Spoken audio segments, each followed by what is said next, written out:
In 2020, you likely participated in the U.S. Census survey.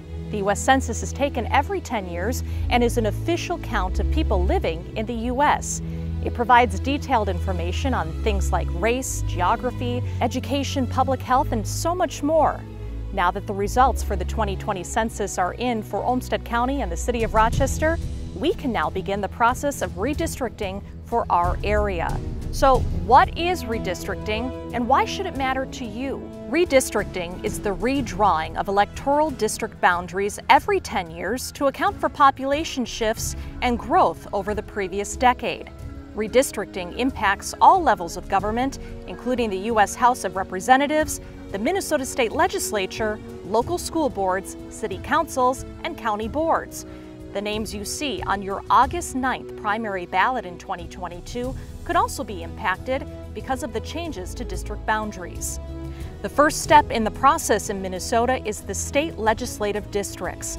If the state legislature is unable to reach an agreement on redistricting by the deadlines outlined in the statute, a judicial panel appointed by the Minnesota Supreme Court steps in to redraw the lines. Over the next few months, you may hear about different opportunities to participate in the local redistricting process that follow the state, such as listening sessions with groups that make up our unique landscape.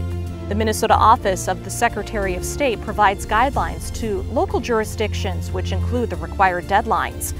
Not all districts will need to be redrawn. There is specific criteria that outline when that's necessary. March 29, 2022 is the deadline for redistricting municipal precincts and wards where it's appropriate.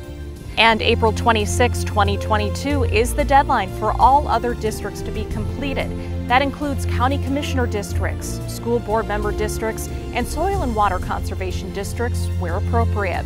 Following redistricting, the election process can begin with candidate filing and primary election dates, which also follows a schedule determined by state statute. We want you to be informed about the redistricting process. A free redistricting toolkit can be found at several area locations, like the Rochester Public Library. That free toolkit, along with other information regarding redistricting, can also be found on the City of Rochester and Olmsted County websites.